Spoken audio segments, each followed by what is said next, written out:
There's a quick response to a comment uh, about the journalist who has died suddenly in Gibraltar. And do I know anything that I'm not saying? No, I don't really. All I know is that the other day there was a bomb in Kramatorsk, and Ryan Evans, who was a Reuters journalist, a British Reuters journalist, was killed.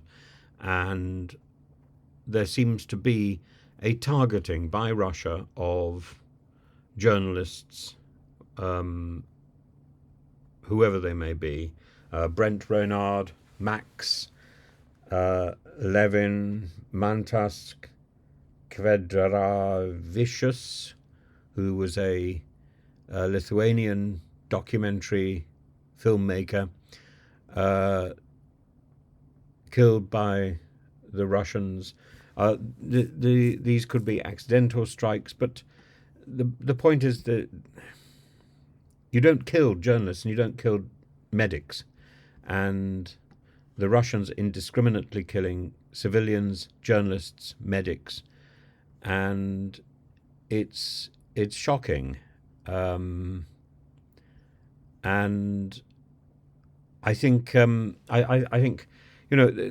it's not just well, sorry, 13 or so journalists have been killed by Putin, but most of them have been Russian, um, and, uh, and so he's certainly not afraid of killing the messenger, Igor Domnikov, right the way back in 2000. He reported for a Moscow newspaper, Novaya Gazeta. He was killed on May the 12th, my birthday. And there is a suspicion that the person who was targeted was another journalist called Oleg Sultanov, who lived in the same building. Sergei Novikov, who was a radio reporter that criticized the government. Iskander Katloni, Radio Free Europe, a reporter for the Tajik language service, was killed in his apartment by an axe-wielding assailant. He'd been working on stories about human rights abuses in Chechnya. Sergei Ivanov, who reported for Lada TV, he was shot 5 times in the head in front of his apartment building. Lada TV was a significant force in local journalism. Adam Tepsergayev, a cameraman, shot at a neighbor's house during the first Chechen war. He was a driver and a fixer for foreign journalists, and he worked on the front lines. Eduard Markovich, who was a publisher of a local newspaper. 2 assailants broke into his apartment, severely beat him. Natalia Skril,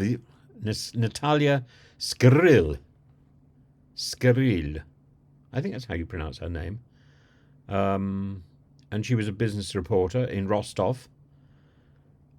She was investigating business fraud, really, in factories. Valery Ivanov, he was involved in a newspaper that was known for investigating crime and corruption. And his editor-in-chief, Alexei Sidorov, was also killed a year later. Dmitry Shvets, killed in Murmansk. Deputy general of an independent television station called Northwestern Broadcasting. Before he was killed, he'd received threats for reporting on political corruption.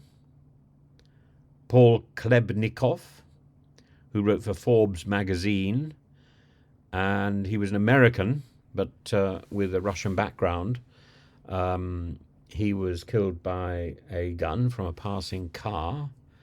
and it sort of goes on. Anna Politkovskaya is perhaps the most famous, a journalist who was involved in writing about the Chechen conflict.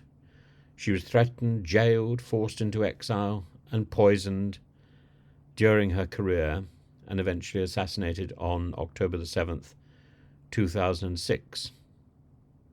Magomed Zagid Varisov, who had been writing about Dagestan, and he was killed with a machine gun while he was driving back to his wife, and driving back to his home with his wife.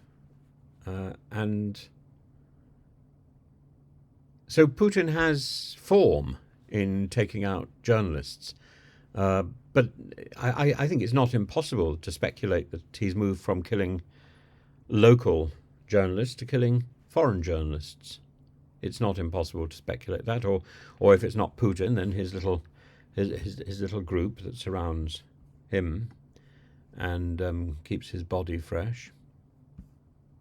One way or another, I think this is a very dodgy story, and nobody seems to be flagging up the question, which I think is waiting to be asked.